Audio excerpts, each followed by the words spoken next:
நல்ல பரிசுத்த பிதாவே, ஆசீர்வதிக்கப்பட்ட இந்த இறை வார்த்தைக்க காலைக்க நன்றி. இதை கேட்குற மக்களை ஆசீர்வதியும். இந்த இரட்சணியத்தின் சந்தோஷ திரும்ப கிடைக்கட்டும், கிருபை வெளிப்படட்டும், ஆவியான பேசும், மறைத்து கொள்ளும். இயேசு கிறிஸ்துவின் ஜெபிக்கிறோம் செய்யும் நல்ல பிதாவே, ஆமென். ரட்சிப்பின் தலை சீராவே தொடுத்துட்டீங்களா? நிச்சயமா அது ஒரு போர் ஆயுதம், சர்வாயுதம். தரித்து கொள்ளுங்க. ஒரு ஆயுதம் அணிந்தவனாக, ஒரு யுத்த வீரனாக இந்த உலகத்துக்குள்ளே போங்க. உங்களுக்கு எனக்கும் எப்போதும் யுத்தம் உண்டு. உலகம் மாமிசம் மூன்றும் நம்மளை போகிற விரோதிக்க வரும். இந்த ஆயுதங்களை தரித்து ஆவியில் நிரம்பி பரிசுத்த ஆவியில் எப்போதும் அதிகாரத்தோடு நில்லுங்க. உங்கள் எதிராளியை முறியடிக்கலாம், வெற்றி வீரர்களாக நீங்கள் ஜெயம் எடுக்கலாம். இப்பொழுது கர்த்தர் உங்களை ஆசீர்வதிப்பாராக. 2 கொரிந்தியர் 6:2. இப்படிப்பட்ட ரட்சிப்பை, இரட்சணியத்தை பெறுவதற்கு இது காலம், இது அனுக்கிரக காலம், இதே இரட்சணிய நாள். இந்த செய்தி கேட்குற காலம் இன்றைக்கு உங்களுக்கு இந்த ஆயுசு நாட்கள் கூட்டி கொடுத்துருக்கலாம். ஒரு தலை சிறந்த ஒரு நடிகை பிரபலியமான ஒரு ஊழியக்காரருடைய பிரசங்கத்தை கேட்டிருக்கிறான்.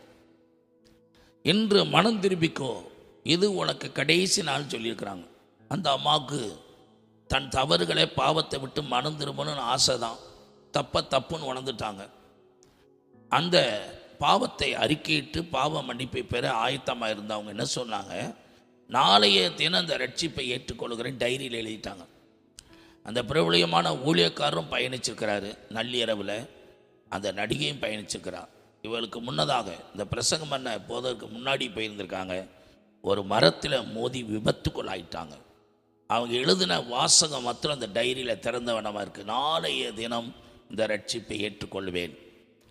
அவருக்கு இன்றைய தினம் கொடுக்கப்பட்ட அந்த கடைசி நேரம் கடவுளால் தந்த வாய்ப்பை இழந்ததுனால அந்த இரவே அவங்க வாழ்க்கை முடிந்து, அவளுக்கு ரட்சிப்பு அவர்களுக்கு இலவசமாக கிடைச்சும், கடவுளுடைய ராஜ்யத்துக்கு பிரவேசிக்க அவளுக்கு அந்த தகுதி கிடைச்சும், அந்த அதிகாரத்தை, அந்த ஸ்டார், அந்த வெற்றி முடிசூட்டு விழாவை, அந்த வெற்றியான வாழ்க்கையை இழந்துட்டாங்க.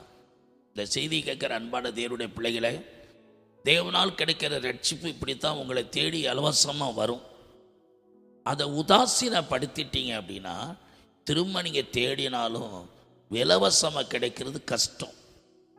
அது குறித்து தான் இங்கே கொரிந்து சபைக்கு பவுல் 2வது நிருபத்தை இப்படி எழுதுறாரு. வாசிக்கலாம்.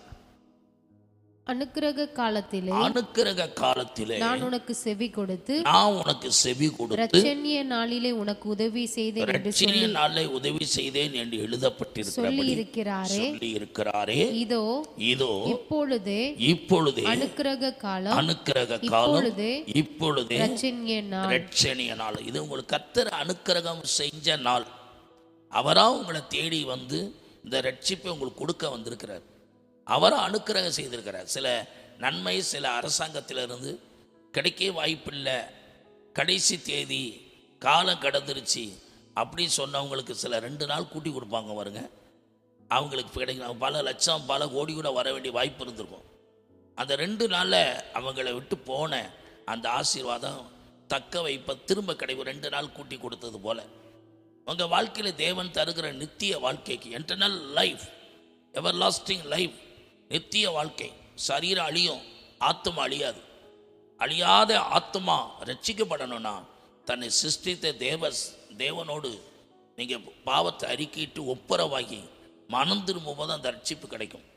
அந்த ரட்சிப்பு கொடுக்கிற இந்த நாள் உங்களுக்கு ஆண்டவரால் அனுக்கிரகம் செய்யப்பட்டிருக்கிறது. உங்கள் ஆயுசு கூட்டி கொடுத்தார். கடந்த நாட்களில் எத்தனையோ மரணம் சந்திக்க வந்திருக்கலாம், சில ஆபத்துக்களை நீங்கள் சந்திச்சிருக்கலாம், சில விரோதிகளை உங்களை கொல்ல நினைச்சிருக்கலாம். இப்படிப்பட்ட சூழ்நிலைகளை கர்த்தர் உங்களை காப்பாற்றினது எதுக்குன்னா, இந்த ரட்சிப்பை நீ பெற வேண்டும் என்பதற்காக. அந்த கொடுக்கப்பட்ட அவகாச நாள் 2 நாள் கூட்டி கொடுத்தது போல இந்த செய்தியை கேட்குற உங்களுக்கு தீர்க்க தரிசனமாக இது இந்த வார்த்தையாக இருக்கலாம். இந்த காலத்தை பிரயோஜனப்படுத்தி ரட்சிப்பை பெறுங்க. ஆண்டவர் பக்கம் திரும்புங்க. உங்கள் பாவத்தை அறிக்கை செய்துங்க, விட்டு விடுங்க, இரக்கம் கிடைக்கும். இதே அனுக்கிரக காலம், இரட்சணிய நாள். கர்த்தர் உங்களை ரட்சிக்க விரும்புகிறார், உங்கள் பாவங்களை மன்னிக்க விரும்புகிறார், பரலோக ராஜ்யத்தை சுதந்திரிக்க உங்களுக்கும் ஒரு வாய்ப்பு கொடுக்கிறார். இதை தருணத்தை பயன்படுத்துவீர்கள் ஆனால் நித்திய மகிமையை சுதந்திரிப்பீர்கள். உங்களுக்காக ஜெபிக்கிறேன். இந்த இந்த செய்தியை இரட்சணியத்தின் சந்தோஷம் இரட்சனாகிய இயேசு கிறிஸ்து நாமத்தினாலே சகல மக்களுக்கும் ஆயத்தமாக்கப்பட்ட இரட்சணியத்தை என் கண்கள் கண்டதே என்று சிமியோன் சொல்லி அதை விடைபெற்றது போல இந்த செய்தியை கேட்கிற தேவ பிள்ளைகளே, இந்த எல்லா மக்களுக்கும் ஆயத்தமாக்கப்பட்ட இந்த இரட்சணியத்தின் சந்தோஷம் இதை பெற்றுக்கொள்ளுங்க. உங்களுக்காக அறிவிக்கப்பட்டிருக்கிறது. இது அனுக்கிரக காலம், இது இரட்சணிய நாள். இந்த செய்தி, இந்த நாள் உங்களுக்காக குறிக்கப்படும்.